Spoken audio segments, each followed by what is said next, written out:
marketing, and I presented it to the organizers. And so the day of the event, I got there, and again, 3 different sessions going on. One was like social media 101. I think one was like CRM for dummies, and mine was how not to suck at marketing. And I got to the room, and I swear, like nobody was in the other 2 sessions. Everybody was in the how not to suck at marketing session. And I think because the title struck a chord, like people in marketing, I think we're just trying to figure it out. We're struggling. It's really hard. It's ever changing. And so I think it really resonated. And so I titled the book, How Not to Suck at Marketing. One thing I realized with that title, though, a lot of people reach out to me, they're like, Jeff, I want to give your book to my marketing team, but I'm scared they're going to be very offended. So I think I've limited my sales to some extent with the title, but I'll go with it anyway. And so what are some of the kind of common challenges or mistakes you think people are, your marketers are making mistakes? Well, I started in marketing in 1996. I was at an advertising agency called Saatchi and Saatchi. I was working on Tide laundry detergent and Cascade dishwashing detergent, all while living in a 250 square foot apartment without a washer dryer or a dishwasher in it. But I worked on these iconic soap brands, and it was super fun, and you learn a lot. But my total work output for the year was like 3 30-second television commercials. So you work, and in advertising, you work your ass off. So I worked all year, and all I had to show for it were 3 television commercials. And that's how it worked back then. Like everything was like obsessing about a television commercial and the spot and what music and what actors and every detail of the script and the storyboard. You fast forward to today, I mean, who does television commercials anymore, right? All the media spend now is concentrated in digital, mostly in Google. Even that's changing because of AI. And what I've learned, I think, is that marketing is just this function that is like ever changing. I talk to my CFO a lot, and that dude's job hasn't changed in 20 years. Like accounting, doesn't really change. A lot of functions don't change, but marketing every couple of years has like a major shift. And so what you have to do is constantly reinvent yourself. So, the first thing is that if you're a marketer and you have a playbook, you have to be prepared to blow up that playbook every few years as the environment changes. You can't just keep doing the same things you've always done, because as the marketing landscape shifts, it's just not going to work anymore. So if you were all in on Google search for the last couple of years and you're getting great results, everything I see and hear about Google search right now is it's getting more expensive and it's a lot less effective, right? And so where does that put you? And so what do you do with that money now? You keep plowing money into it, or do you shift? And what I found in my career is that the most effective marketers are able to kind of just pivot as tactics change, programs change, and they're able to kind of move on to the next thing and adapt very quickly to sort of the next new big platform. Yeah, one of the things when I think about the book too, that it could have a different title around career management. I think there's a lot of themes there, and I've heard you talk to the students before, and one of the things that really resonated with me was the importance of getting wins or looking for ways to sort of show progress kind of relatively early, and maybe if you could give some examples of that in your career, how you get that happening. Sure. I like to talk about this concept of the quick win strategy. And it's really, I think it's relevant for any point at your tenure in a company, but it's critical when you join a company. Whether in marketing or whether you're in another function, really your first 90 days is so important to see if you really start, not just driving the results. Sometimes the results take longer, but to gain credibility with the team that hired you. To give everyone confidence, okay, we picked the right guy, this was the right choice. And what's hard in marketing is that a lot of times what marketers have to do, what CMOs have to do, are really big things. Man, we have to overhaul a brand. We have to rip out the CRM and install a new CRM. We have to overhaul the MarTech stack. And you think about all these things that you have to do, like, has anyone migrated to CRM? Like that's a 24-month project, right? That's not something you can knock out in like 60, 90 days. And the way that I think I've always approached things is when you enter an organization, you don't do those kind of things first. Like, don't overhaul the brand strategy in your first 90 days. Don't try to upgrade your overall MarTech stack in the first 90 days. Find the small things that are broken and try to attack them. And I was at this one company and I was looking at all the stuff that we had and it was all terrible. Like just everything was just broken. Like, brand was terrible, website was terrible, MarTech stack was awful. But one thing I saw that was really bad was that the sales guys had like no sales collateral. We had a lot of sales guys. They had like no data sheets, no brochures.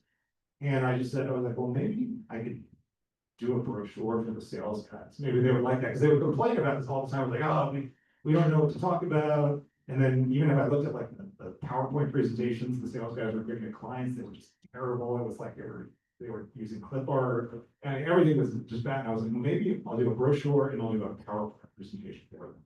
And it literally took me a week. And you would have thought I like made the biggest impact on the company ever. Like people were celebrating over a brochure and PowerPoint presentation. And it shows you sometimes you do those quick wins and it can make an impact. But the bigger thing is that it gives you credibility. And so when you want to start taking on the bigger projects, they're like, oh, Jeff's crushing it on his stuff. You know, of course, we're going to let him take a year and do a brand overhaul. Of course, we'll let him take 16 months and try to, overhaul the CRM because we have confidence because we've seen him deliver on it.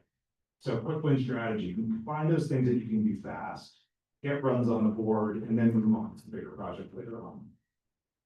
And let's talk a little bit about, you talk about this kind of the big changes in marketing and maybe you can sort of reflect back and think about, maybe a couple of inflection points where, there was really a monumental change and, that you observed and lived through and how you sort of dealt with it.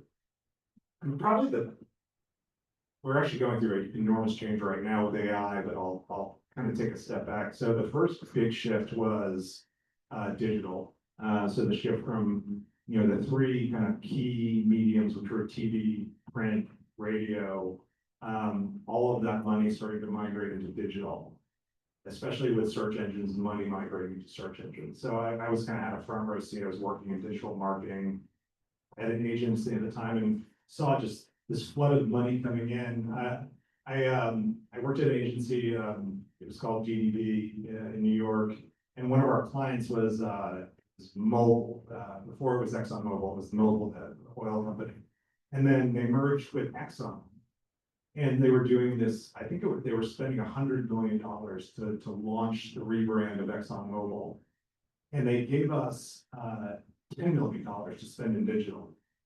And at the time, this was I would say it was 98, 99, you could not buy $10 million of digital media. And we were on like every homepage and they couldn't understand, ExxonMobil couldn't understand, like it's $10 million, it's like, it's nothing, it falls out of our pockets every day. And we were on the homepage of everything at the time. I mean, we basically owned the internet for a month with ExxonMobil ads, which is a horrible experience for people using the internet at that time. I see so much ExxonMobil everywhere, but so the shift to digital, the emergence of search as really the primary demand capture marketing platform in the industry. That's one. The emergence of social platforms is another one, and the explosion of marketing technology is another one. If you guys ever look at the MarTech landscape chart that Scott Breaker does, I think in the last count they have 35,000 different MarTech solutions out there. And then today it's AI and the AI impact on marketing. So I think like every 4 to 6 years, you have this kind of massive inflection point in marketing. And today we're seeing one. And I don't know how it's going to net out for for marketing teams, marketing functions. I was on LinkedIn yesterday. This guy claims, I don't know, I can't validate, he claims he's built an entire marketing team using AI agents. And he laid out his org chart with AI agents. It's super scary. But I'm a CEO now, so it got me thinking, maybe I could downsize my marketing team, not my people. But AI is, it's something we all have to really figure out in marketing. Like, if you're not diving in and learning as much as you can, you're probably gonna be left behind, and it's not gonna be pretty. You sort of alluded to, some aspects of marketing where maybe, kind of head count is potentially under siege, and I've heard you present some examples. Public relations might be, one. You think of some other ones where other tasks where I think AI is going to have a big impact on things like headcount, billable hours, things like that. Well, if you're managing search marketing campaigns, you have two risks. One, AI can do the management of your search marketing campaigns, and two, AI is taking eyeballs away from search marketing. So there's a lot of questions on the viability of search marketing long term. So that's one impact. If you're somebody that is a content marketer and you're great at writing ebooks and white papers, your job's probably seriously at risk. Is you could, if you're getting paid $150,000 to do that, now you can pay someone $50,000 to use AI to create similar assets.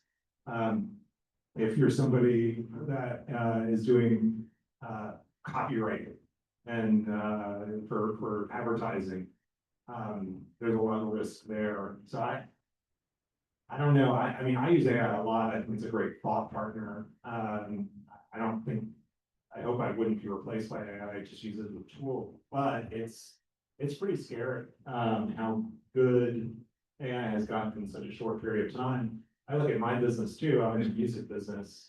There are tools out there where you can actually create music using AI today. So I'm sitting here thinking, like, is my whole business going to be viable in many years? Now, AI, I will say, the way AI learned how to make music is it trained on IP. And so the companies that are doing AI music are getting sued by major labels, so it's still working itself out. But I mean, it's changing everything. So I don't, and it's really messy right now. I don't know how it's going to net out, but for people in a marketing field or people really in any field, it's, you kind of have to go all in and learn this stuff and figure out how you can use it, leverage it, and make it part of your workflow. So it touched on, for lack of word, sort of business models or how to monetize sort of knowledge work.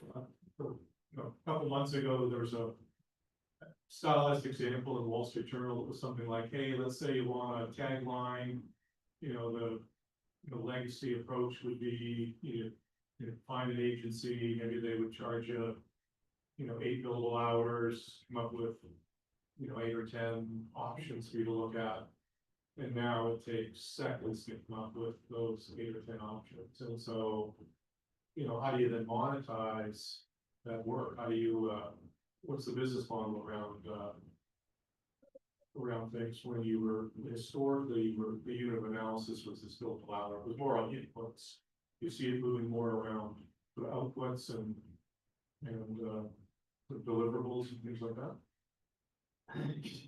Yeah, I mean, it's so hard. I mean, marketing actually has gotten progressively cheaper. I thought it's gotten progressively cheaper. I mean, when I started, if you wanted to do any kind of video work, it would be tens or hundreds of thousands of dollars. Now you can get really high quality video assets created for under $10,000, really that are great, high quality. So the equipment is cheaper.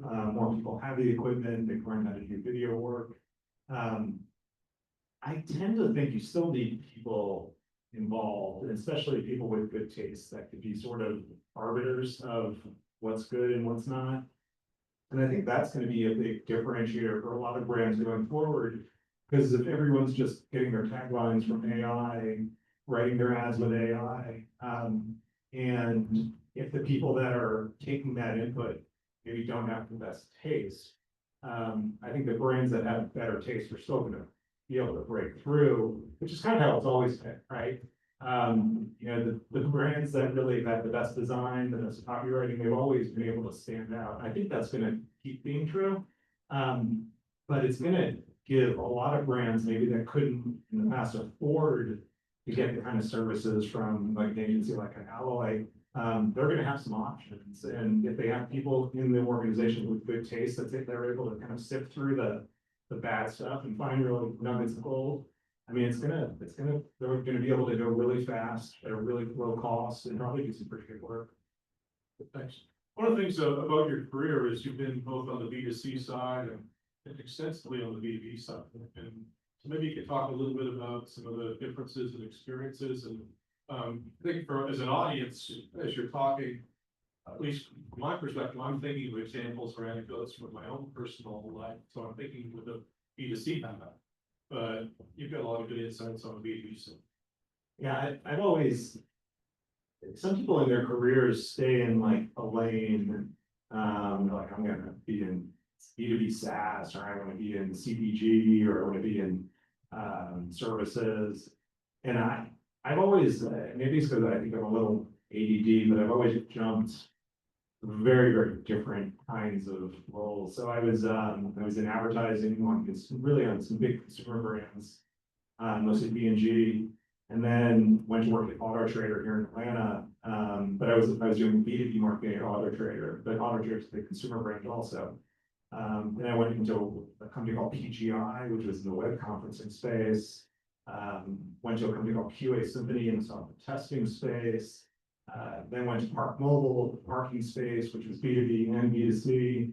And then Soundstripe is probably more of a B2B offering with kind of maybe a B2C flavor. But I've always really, I kind of feel like the B2B, B2C thing gets, you know, like I get it, it's very different. But I've always like loved the challenge. I think it goes back to my advertising agency days. The most fun thing at an advertising agency is the new business pitch. If you haven't worked in advertising, but you watch Mad Men, it is kind of like that. Like you're in rooms all night, you're eating pizza, you're coming up with crazy ideas, and it all culminates with like a big pitch to the client. And you get a thumbs up or thumbs down, and you win the business or lose the business. It's a super fun process. But I did a lot of new business early in my career, and so I would have to go from, you know, learning about pharmaceuticals to learning about satellite radio to learning about you know, car insurance, and just jumping to all these pitches. So one thing I got pretty good at was like learning a new category really quickly, and I think that served me really well in my career. And so I find that I'm unconstrained when it comes to the categories I work in, whether it's B2B or B2C, because it all comes down to really understanding your customer or consumer at a very, very deep level, understanding the insights that are going to drive them, and then understanding how to create the most effective campaigns to influence that audience, and then where to reach them. And if you can kind of figure out all those things, I don't know if it really matters B2B or B2C. You'll probably be pretty successful. You have a good chance of being successful. One thing you talked about was, you know, just an evolution of a career. And you emphasized some of the early experiences that you had. Remember back when you joined Emory, one of the things that was salient to me was that there's a lot of people that had your profile. Meaning, we love folks that had an agency background, that come back to do an MBA, use that to maybe move on to a client side job. You don't see that many of those folks with that background like we used to. And I don't think it's uniquely to Emory. I just think it's, you know, when I look at the jobs that our undergrads are taking in marketing out of B school, they tend to be a lot more diverse. It's not as, you know, there's not nearly as many media buying jobs, which a lot of them are getting. And so, you know, maybe reflect a little bit on sort of those early stage experiences and how you get them to get to the stage you are today. Yeah, it's so right. Like the advertising agencies used to be a breeding ground for CEOs of major brands, major corporations. People I worked with, Saatchi and Saatchi, went on to be like high up at Nike, high up at Procter & Gamble. Like it was always this place where you could find amazing talent Sometimes people went back to business school from advertising and then went client side. But yeah, I think what's happened on the ad agency side is that all the ad agencies basically consolidated. So when I worked at Saatchi & Saatchi, it was a public company. Standalone ad agency was a public company. And I remember we lost Delta Airlines. And nothing is worse as a public company when you're gonna miss your revenue target by like 50% because you lost your biggest client. And so then someone got wise to that, like, well, if we bundle agencies together and create these holding companies, it diversifies your risk. And so then you don't have to worry, because if you know, Saatchi & Saatchi loses Delta, maybe another Booth's agency picks up Delta. And it really diversified things. But what that ended up causing was like this massive drain, because no one in advertising wanted to work in these like big holding companies because they were terrible organizations to work within. And it created this kind of drain of talent. And where did that talent go? It went to Silicon Valley as tech kind of rose up.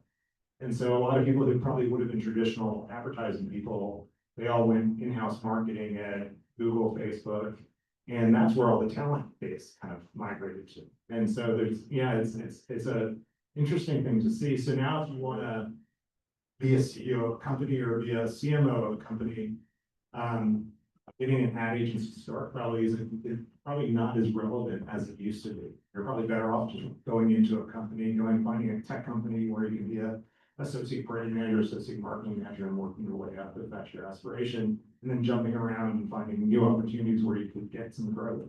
But yeah, it's not going to be in the traditional ad agencies anymore, which in some ways is kind of sad.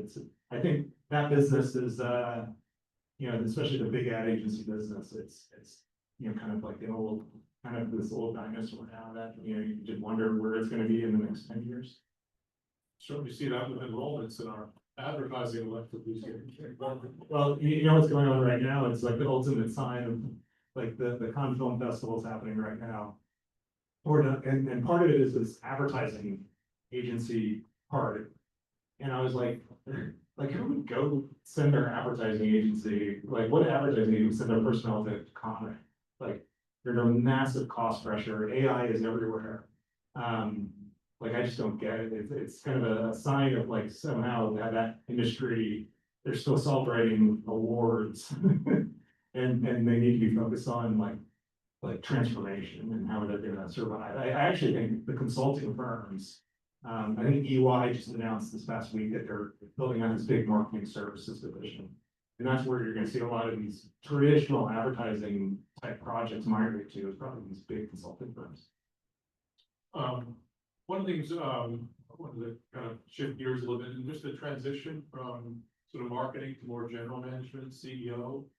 You've done that a few times, and first of all, you know, give us a couple of sound bites of the reminders of your career, and then talk a little bit about kind of the skill set that you need to build up as a marketer to get yourself in a position where you're being considered for some of these more general management. Yeah, it was probably in some ways sort of an accidental CEO. I probably didn't have this aspiration, like I want to be a CEO of a company. And, you know, I got on a track where I wanted to be a CMO. And that was sort of my goal. I was at Auto Trader. I was working my way up there. It became clear it wasn't going to be CMO of Auto Trader. I left to be VP of marketing in another company because I thought I had a chance to be a CMO. I really wanted to be a CMO because my thought process at the time was, if I want to make the biggest impact on an organization, I have to be a CMO because I need that title.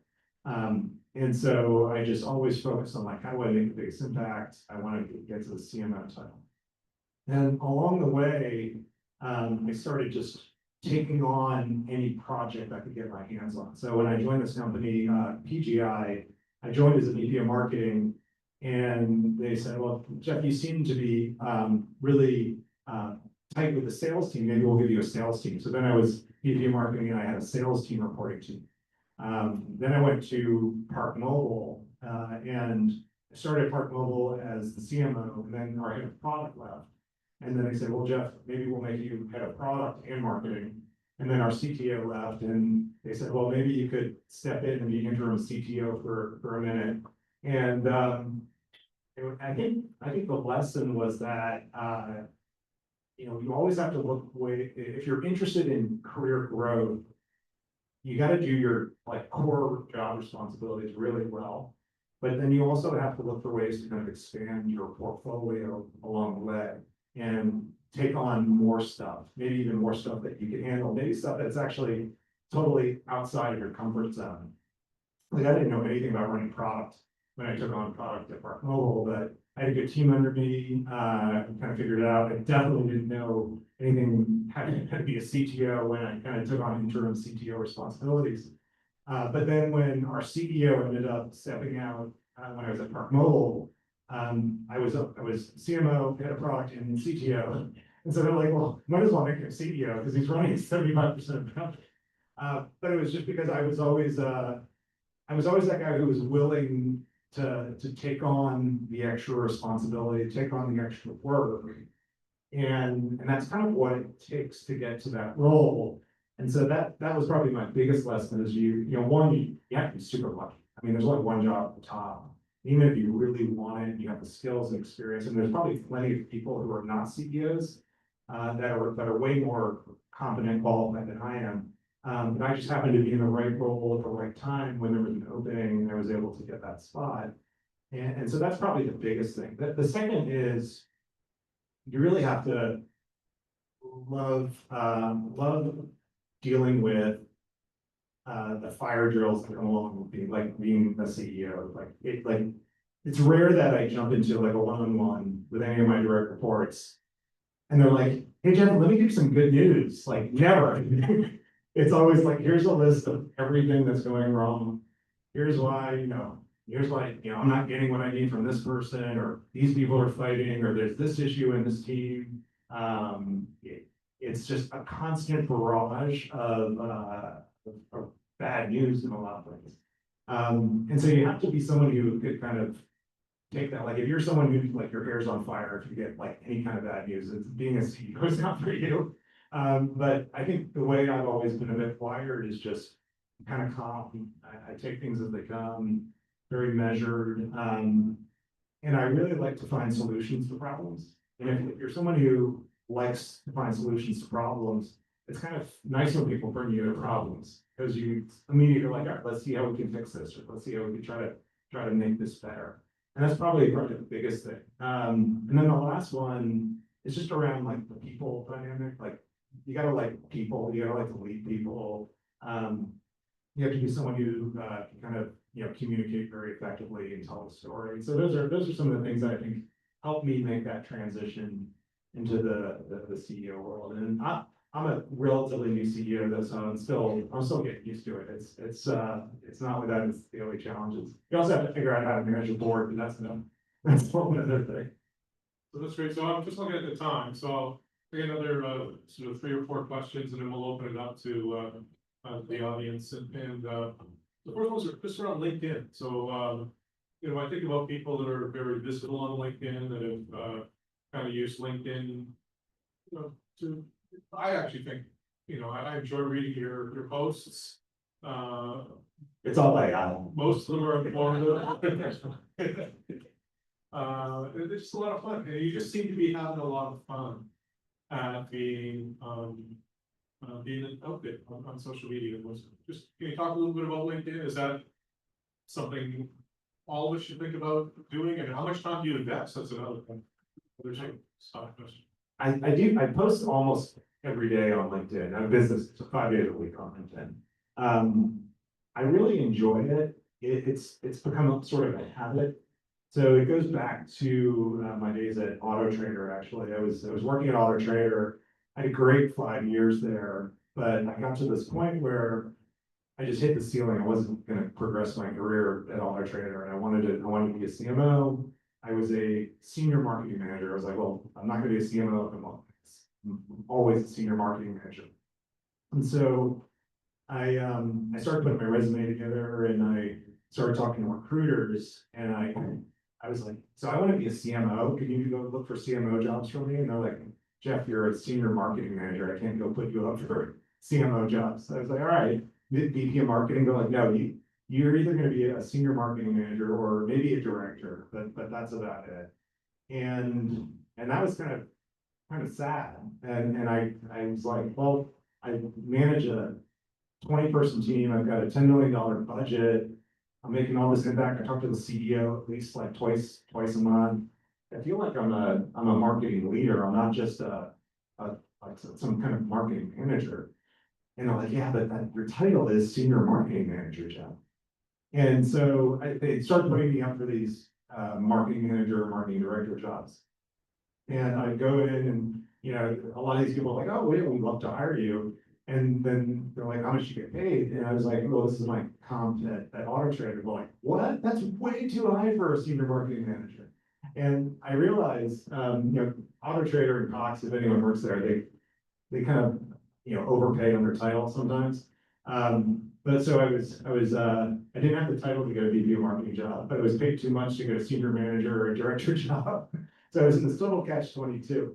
And it was like a light bulb moment for me. I was kind of like, man, I am totally letting everyone define me by my title. It's the old saying, like, if you don't define yourself, somebody else will.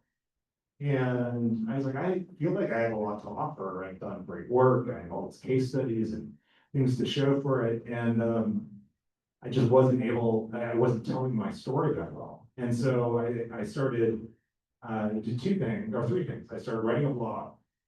So I wrote one blog post every week for a year. I started posting on LinkedIn, so a lot of sharing my blog, sharing other things. And then I started speaking at conferences. And the way I started speaking at conferences is I would literally call up event organizers and I would say, hey, could I come speak at your conference? And a lot of times I'm like, yeah, sure, come on, we need speakers.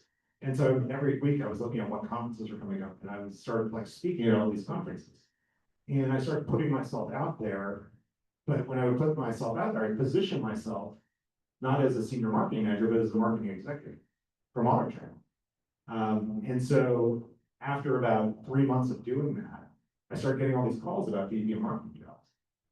And so it's a great case study for me of how you have to control your brand.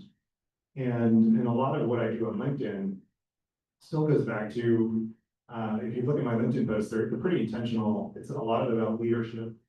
A lot of it is about just marketing best practices, things that I see, things that are interesting.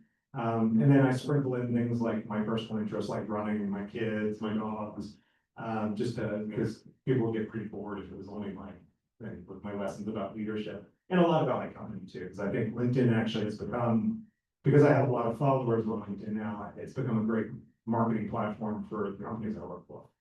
So I get a lot of leads actually through my LinkedIn profile, which is pretty cool. But I find tremendous value in LinkedIn. If I need to hire someone and I post it, I always get great referrals.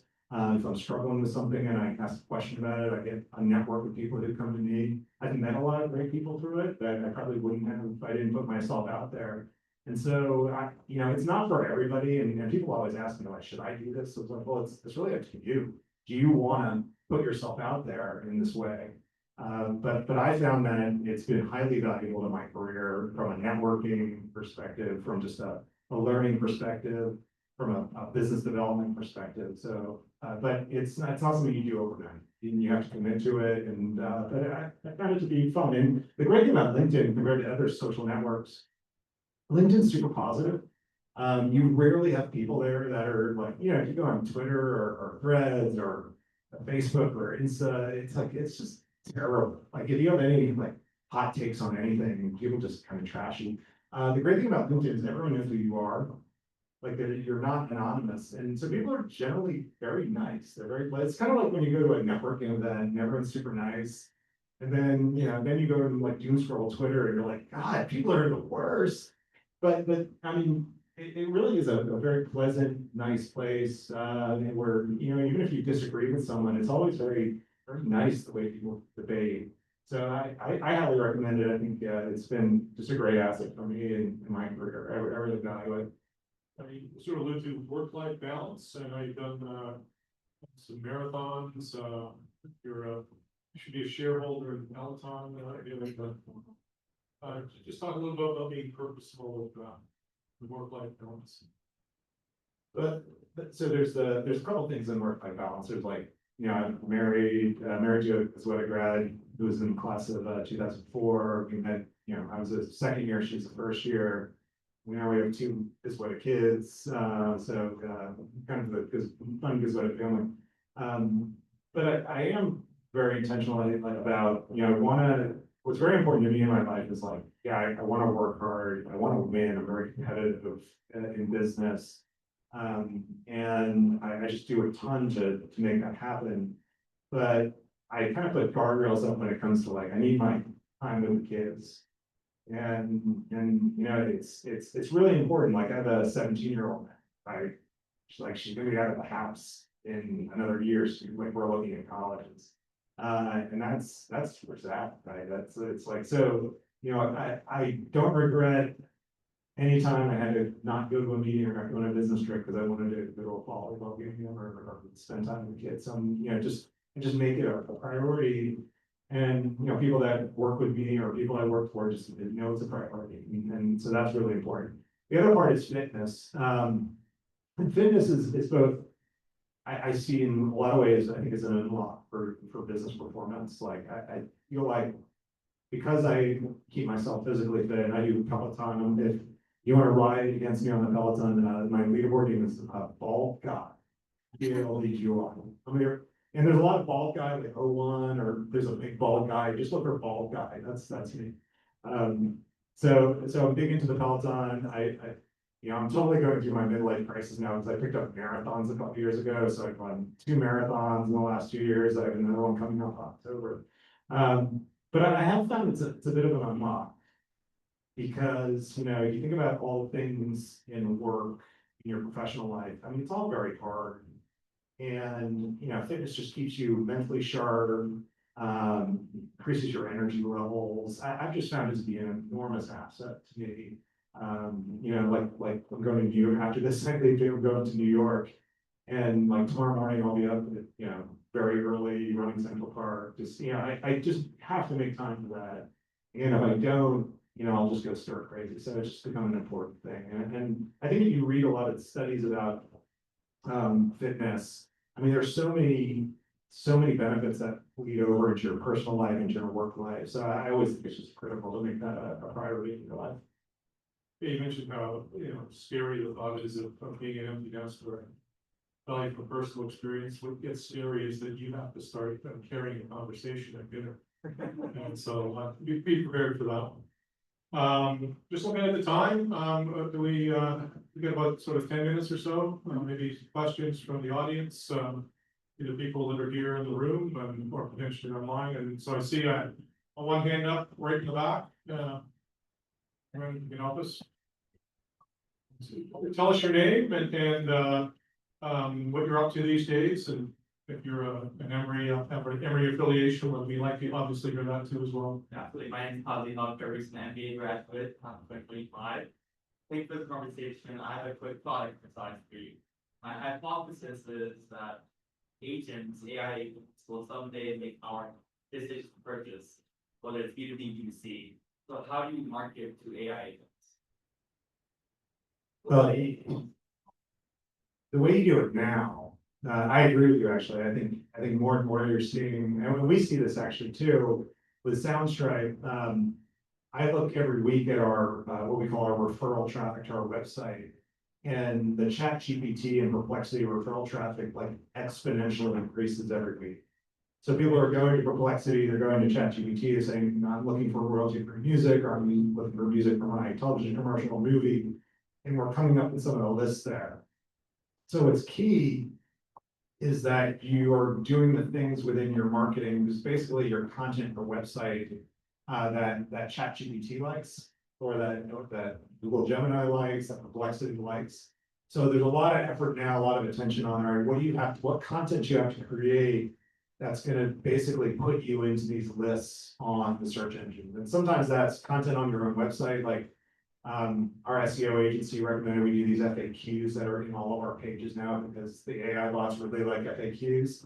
And it's also making sure you're really strong on platforms like Reddit. The AI tools pull a lot from Reddit. and Reddit conversations to kind of get some of the ratings. So it's just making sure it's a lot of the same things you do when you want to be strong in the search engines. You still have to do those things for AI. It's just a little bit of a different flavor, but the key is that you're totally focused on it, because it's a really big emerging channel. And if you're not focused on it, you're not coming up, like every morning I go on to ChatGPT, I was like, what are the best music sources? And I always make sure that we come up. And if we didn't come up, then I would have to have a conversation with our marketing team about why we're not. So it's super important to keep track of, but I think you're right. I mean, the other thing that I'm hearing is like travel industry, like now you're gonna go into AI, you say, hey, book me a trip to New York, and get me the best price. And it's gonna come back with your full itinerary, you're not even gonna have to do anything. So I think there's gonna be more and more of that. And I think companies and brands, you just have to kind of stay on top of it, make sure you understand what you can do to influence the results on those platforms. And some of it is just doing the best practices that you would have done anyway. But, and then just policing and making sure, yeah, yes, we are showing up, we're not getting left on. Thank you. Yes, ma'am. Honestly, you love who you are, and Yes. Trump too, you're angry. I'm Pat Hedrick. I'm a double eagle, undergraduate business school in '89 and went back in '17. Things changed a lot since then, so I highly recommend it. But one of the main reasons I'm here today is because I'm on the board of a nonprofit in Decatur. And one of the challenges the executive director is having is some of our previous donors are now like, we've chosen to give to agencies that have their federal funding pool. So we're needing to think outside the box. So when you're gonna go and do any things that you can help, we need to rethink who to go to get money, because some of our normal places are helping places that have their federal funding pool. Yeah, and what does the nonprofit do? The Wild Center in Decatur, Georgia, they own green spaces and education with children. You know, a lot of things related to that. Okay, I think, going back to the fundamentals of marketing, I always think the most important thing is like, there are a couple of things that I would probably recommend for you. It's, understanding your base of donors. The thing in the nonprofit world now is moving people from maybe one-time donations to recurring donations, to monthly donations. So making sure you have that motion in place is really critical. The other thing is, the channel of marketing I'm most excited about is not actually AI, it's influencer marketing. And that's a broad term. Influencer marketing is a broad term, but the way I would define influencer marketing probably for you is tapping into your current donors and getting referrals from them. Like, I think that's just a huge opportunity in the nonprofit space. Actually, I worked for a company called Virtuous at the time and CRM in the nonprofit space. So I got to really close in this space.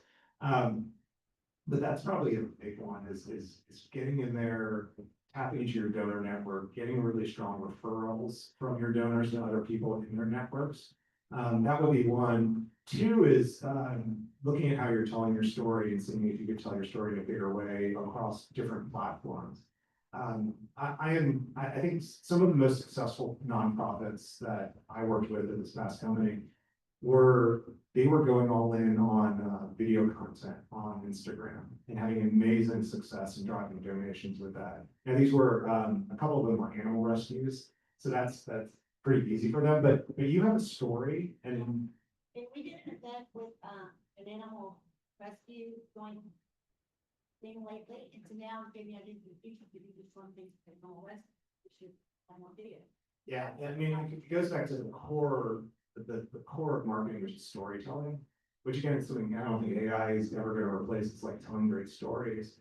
And so looking at your, doing a deep dive into your marketing repository and saying, are we really telling our stories as effectively as we can? And I like for all the nonprofits, the ones that were the most successful are the ones that were going all in on video content, on social platforms, and on YouTube also. Those we were having great success. So those are probably some tactics. I hope that helps you. Good luck. I'll share. Yeah. How we doing? We, got time for one more question or are we? Well, we actually have a giveaway. Gotta So, give, oh, that's right. We gotta get to the giveaway. All right. all right, so we actually have two lucky winners who are gonna get a free copy of Jeff's book. So we have one online winner and one in person. And the in-person thing, and these were done randomly through AI. So do we have Zeb here? So you were the in-person.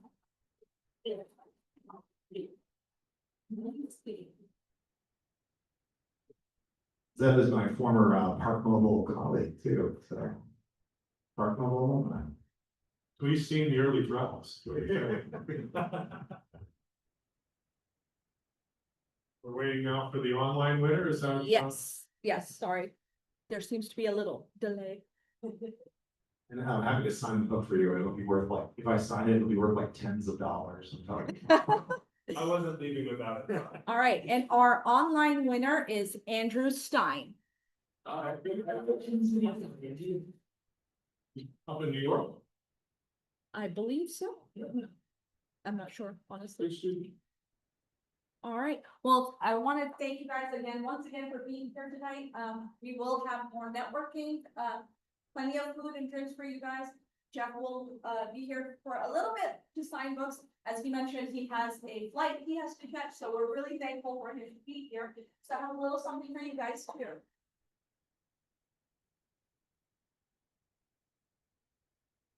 A little something to guys. Boy.